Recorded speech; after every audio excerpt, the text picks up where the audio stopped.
Bienvenue à notre nouvelle question d'entraînement à la certification. Je vais vous poser une question que vous pourriez retrouver dans votre prochain examen de certification en gouvernance et en audit et vous expliquer comment je raisonne pour trouver la bonne réponse. Aujourd'hui, la question porte sur le CISA et plus particulièrement sur les applets Java et les contrôles ActiveX.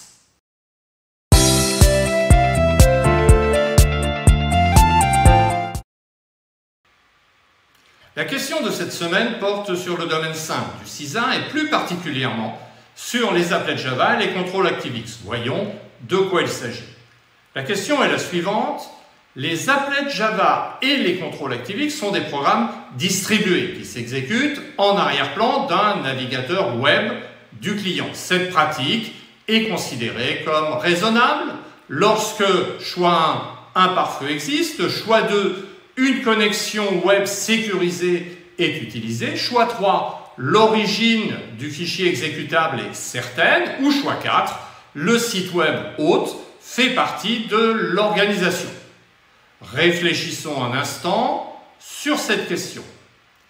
La première réponse fait référence au pare-feu. Il devrait toujours y avoir un pare-feu sur une connexion Internet. Cependant, autoriser ou non des modèles actifs est une décision prise en fonction de la source du module et le pare-feu ne suffit pas. Cette réponse est donc fausse. Réponse 2, une connexion web sécurisée assure la confidentialité. Mais ni une connexion web sécurisée ni un pare-feu ne peuvent identifier un fichier exécutable comme amical. Cette réponse est donc également fausse. La réponse 3, l'acceptation de ces mécanismes, ActiveX ou appelés Java, doit reposer sur une confiance établie.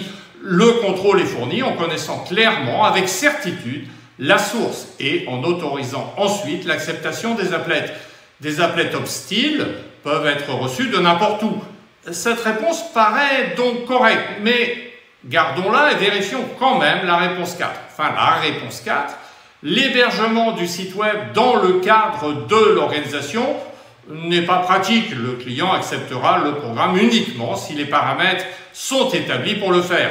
Cette réponse est donc fausse et par conséquent, la bonne réponse est la réponse 3. Si vous avez trouvé cette question utile, n'hésitez pas à cliquer sur le bouton like et à nous laisser un commentaire. Vous pouvez aussi vous abonner à notre chaîne pour plus de contenu sur la gouvernance et la cybersécurité. Pour ma part, je vous donne rendez-vous pour notre prochaine question d'entraînement à la certification. D'ici là, passez une bonne semaine et à très bientôt.